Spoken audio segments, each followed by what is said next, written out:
গুলি করে হত্যা করাইছে পাখির মতন। এখন তো সন্তান হারা, এখন মনের বেদনা তো দূর হয় না।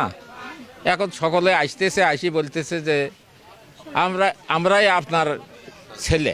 মানে যখন মিছিলে বলছিল যে এক আবু সাইদ লুকান্তরে লক্ষ আবু সাইদ ঘরে ঘরে, তখন মানে ভালো লাগছে, মানে আনন্দই হয়েছে যে এক ভাই হারাইছি, তারপরে অনেক ভাই আমাদের পাশে দাঁড়াইছে। কিন্তু আমার ভাইয়ের মতো করে নাই কেউ আমাকে, ওই ভাই যেরকম করে।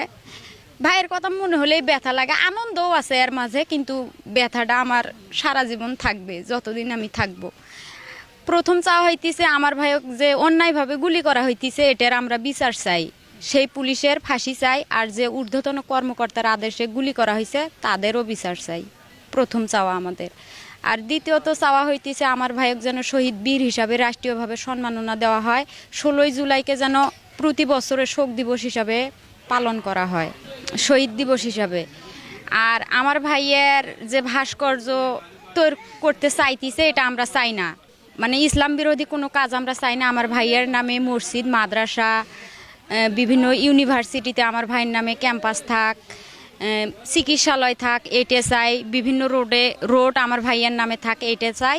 আর আমার ভাইয়ের নাম যেন স্বর্ণ অক্ষরে লেখা থাকে, পৃথিবীর যতদিন থাকবে আমার ভাইয়ের নামটা ততদিন বেঁচে থাক। এখন তো সন্তান হারা, এখন মনের বেদনা তো দূর হয় না। এখন সকলে আসতেছে, আসি বলতেছে যে আমরাই আপনার ছেলে।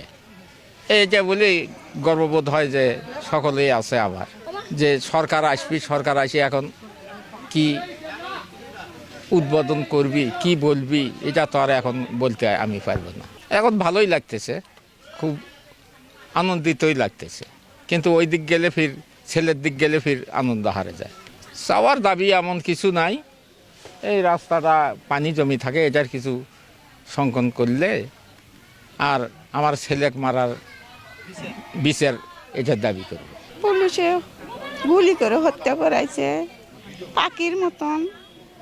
পাখি যেঙ্কা করে মারে সেঙ্কা করে ছেলে লাপা ঝাপা করে লাঠি নিয়ে আসলো হাতে ছেলে। চলো আমার কোনোটা দৌড় ঝাঁপ করে নাই, ওরই খালি তাও করছে, পার হওয়া হয়ে করছে। পুলিশের কাছে চাই, পুলিশ যেন পুলিশের ফাঁসি চাই। হ্যাঁ, যাই মারছে। এক আবু সাইদ মারা গেছে, আমরা লক্ষ আবু সাইদ, কিন্তু আমার ওই ভাইয়ের শূন্যতাটা কখনোই পূরণ হবে না। কারণ ওই যেভাবে আমাদেরকে মনে করেন ভালোবাসতো, আমি ওর বড় বোন হলেও মানে এমনভাবে আমরা সবসময় মিলেমিশে থাকতাম। আমি চাচাতো বোন হলেও কেউ কখনো বুঝতেই পারেনি যে হচ্ছে আমরা ওর চাচাতো বোন। এই শূন্যতাটা কখনোই কেউই পূরণ করতে পারবে না, আমার ভাইয়ের শূন্যতাটা।